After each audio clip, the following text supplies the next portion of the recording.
नमस्कार, मैं भुवन चंद्र जोशी। इस समय मैं मौजूद हूँ श्याम विहार, नई दिल्ली। और सांस्कृतिक कार्यक्रम के साथ साथ हमें बहुत सारी ऐसी चीज़ें हैं जिन पर फोकस करने की ज़रूरत है देवभूमि के लिए। हाल में ही 25 दिसंबर को एक कार्यक्रम हुआ था देहरादून में, जो कि भू कानून को लेकर, और उसके बाद भू कानून के साथ साथ उत्तराखंड का जो मूल निवास है उसको लेकर भी कई जदोजहद लोगों में बहस चली, और उसके बाद क्या परिणाम निकले या परिणाम निकलने वाले हैं उसके बारे में भी हम जानकारी आपको देंगे। हमारे साथ दो मेहमान यहाँ पर हैं, देवभूमि को सही तरीके से समझते हैं, उनसे जानने की कोशिश करेंगे।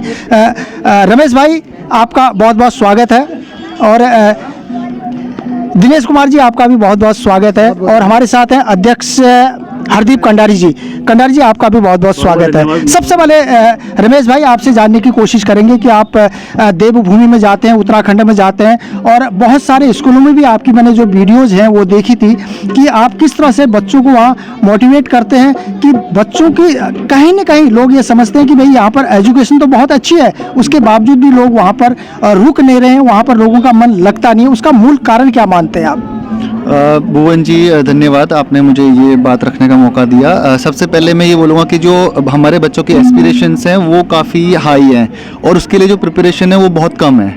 हम लोग मतलब एक जो मॉडर्न एजुकेशन है उसके लिए अभी भी रेडी नहीं हो पाए हैं, और जो हमारे पास वहाँ पे इंफ्रास्ट्रक्चर है वो भी बहुत कम है। पिछले 5-6 सालों में मैंने जो भी विज़िट किया है वहाँ पे मैंने देखा कि स्कूल का इंफ्रास्ट्रक्चर उतना अच्छा नहीं है, और एक जो मॉडर्न एजुकेशन होनी चाहिए वो वहाँ पे बच्चों को मिल नहीं पा रही है, और उनको ये नहीं पता कि हायर एजुकेशन के लिए भी जाना चाहिए। सिर्फ स्कूलिंग और ग्रेजुएशन पर ही हम लोग सीमित रह जाते हैं, उससे बियॉन्ड हमने कभी सोचा नहीं होता जो हमें एम्प्लॉयबल बनाता है। तो सबसे महत्वपूर्ण बात यह है कि हम लोग समझते हैं कि वहाँ पर एजुकेशन पहले नहीं थी, अब उत्तराखंड होने के बाद भी हायर एजुकेशन भी वहाँ पर है, स्कूल हैं, कॉलेजेज हैं, बहुत कुछ है वहाँ पर, उसके बावजूद भी लोग वहाँ पर नहीं रुक रहे हैं। उसका क्या कारण मानते हैं आप? देखिए, सबने अपने मन में एक धारणा बना ली है कि अगर हमारा बच्चा हल्द्वानी जाएगा या देहरादून जाएगा या दिल्ली जाएगा तो उसको बेस्ट एजुकेशन मिलेगी। अगर वो आपका रानीखेत में रहेगा, द्वाराहाट में रहेगा, या कोटद्वार में या पौड़ी में रहेगा तो उसको अच्छी एजुकेशन नहीं मिलेगी। सबसे पहले ये जो हमारा माइंड बन चुका है इसको हमें दूर करना होगा, और ये दूर करने के लिए हमारे गवर्नमेंट्स को भी एफर्ट करने होंगे, उनको ऐसे एग्जाम्पल देने होंगे, ऐसी चीज़ें वहाँ पे इस्टेब्लिश करनी होगी, ऐसा इंफ्रा देना होगा कि लोगों को ट्रस्ट हो कि हाँ, हमारे बच्चों की एजुकेशन यहाँ पे अच्छी है और हमारे बच्चे फ्यूचर के चैलेंजेस को मीट करने के लिए रेडी है। दिनेश भाई, सबसे पहले ये बताइए कि शिक्षा को लेकर उत्तराखंड में जद्दोजहद चलती है। हमेशा हम एजुकेशन की बात करते हैं, हमेशा रोजगार की बात करते हैं, और कहते हैं कि भाई हमें रोजगार मिल जाएगा, एजुकेशन यहाँ पर अगर हमारी अच्छी हो जाएगी तो शायद देवभूमि में लोग वहाँ से बाहर को नहीं आएंगे। तो इसका क्या मूल कारण मानते हैं? क्या शिक्षा ही एक मूल मंत्र है कि वहाँ पर लोगों को रोकना, या रोजगार की भी उसमें ज़रूरत होनी चाहिए? देखिए, मैं ये मानता हूँ कि जो स्कूलों की हालत है उत्तराखंड में, बहुत सारे स्कूल तो ऐसे हैं जो बंद होने का कगार पर हैं। तो एक तो हमें उसके ऊपर ध्यान देना पड़ेगा गवर्नमेंट को। बहुत सारे टीचर्स की पोजीशन खाली है, और गांव खाली है तो स्कूल भी खाली है। तो ये सारी चीज़ें एक दूसरे से जुड़ी हुई है। अगर हमें वहाँ पे वास्तव में प्लान को रोकना है, सिर्फ बात ही नहीं करनी है, तो हमें ग्राउंड जीरो पे काम करना पड़ेगा, और जो एलिमेंट्री एजुकेशन है, बेसिक एजुकेशन, उसको फोकस करना पड़ेगा, उसकी क्वालिटी पर ध्यान देना पड़ेगा। तो अगर टीचर्स ही जो पढ़ा रहा है उसका ही खुद का उच्चारण सही नहीं, चाहे हिंदी में हो, इंग्लिश में हो, तो आने वाले बच्चों को जिन्होंने लीडरशिप की क्वालिटी डेवलप करनी है वो खुद नहीं बोल पाते, तो फिर बच्चों को क्या वो सिखाएंगे? तो हम इसका बहुत बड़ा, बिल्कुल, वहाँ पर एजुकेशन अच्छी होनी चाहिए, वहाँ पर रोजगार होना चाहिए, लेकिन हम धरने प्रदर्शन बहुत सारे करते हैं, लेकिन उसके बावजूद भी हमारी समझ में नहीं आती कि अगर जब वहाँ पर लोग रहेंगे नहीं, लोग वहाँ से शिक्षा दीक्षा लेकर बाहर अपने रोजगार के लिए जाएंगे, शहरों में अपना जो है लोग वहाँ से पलायन करेंगे, तो वहाँ पर हम जो ये धरने प्रदर्शन कर रहे हैं वहाँ पर रहने के लिए, और वहाँ के स्वरोजगार की बात कर रहे हैं, और वहाँ पर लोगों को हम कहते हैं कि भाई यहाँ पर लोगों का मन लगा रहे। बहुत सारे ऐसे संस्कृति विभाग हैं जिनसे भी हम कहते हैं कि वहाँ साल भर में या 6 महीने में कुछ ऐसे कार्यक्रम होने चाहिए कि जहाँ पर लोगों का उनका मन लगा रहे।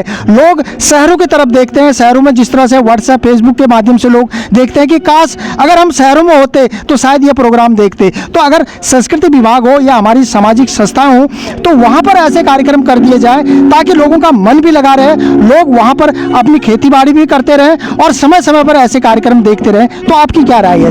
देखिए, देखिए इसके लिए ना ब्लॉक लेवल पे काम करना बहुत ज़रूरी है। जैसे हमारे बहुत सारे ब्लॉक्स हैं, उसके लिए विकास खंड भी बने हुए हैं, तो सबसे पहले ब्लॉक लेवल पे काम होना ज़रूरी है। और लोग वहाँ पे तभी रुकेंगे जब गवर्नमेंट मोटिवेट करेगी वहाँ पर रोजगार के, चाहे छोटे छोटे ही सही, पर उनको क्योंकि वहाँ रहने का ज़्यादा खर्चा नहीं होता, वहाँ के लोग बहुत कम में भी गुजारा कर लेते हैं, लेकिन उनके लिए कोई मोटिवेशन होना ज़रूरी है। तो जब उनके पास वहाँ पे रुकने का कोई कारण होगा उसके बाद ही वहाँ पर रुकेंगे। स्वरोजगार की आप बात करें, छोटे छोटे सोलर प्रोजेक्ट्स भी चलाने की कोशिश करी थी पुरानी सरकारों ने। इस सरकार को भी चाहिए कि ये गांव-गांव पहुंच करके ब्लॉक लेवल पे काम करेंगे तो लोग ज़रूर रुकेंगे।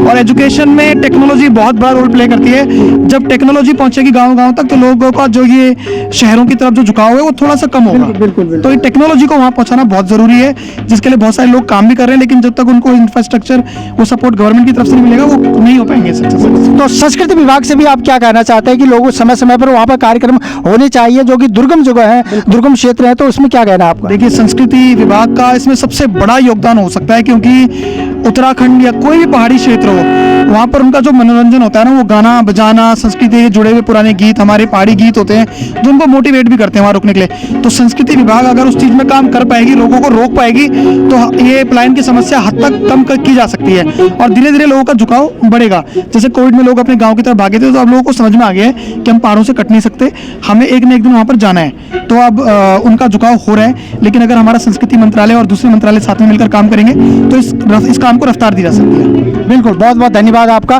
तो इस तरह से जो बातें हम लगातार करते हैं भू कानून को लेकर और वहाँ के मूल निवास को लेकर, बहुत सारे लोग जो यंगस्टर हैं, जो पढ़े लिखे लोग हैं, जो शहरों में रहने के बावजूद भी उत्तराखंड के लिए कहीं न कहीं सोचते हैं। और अभी तक के लिए इतना ही। नमस्कार।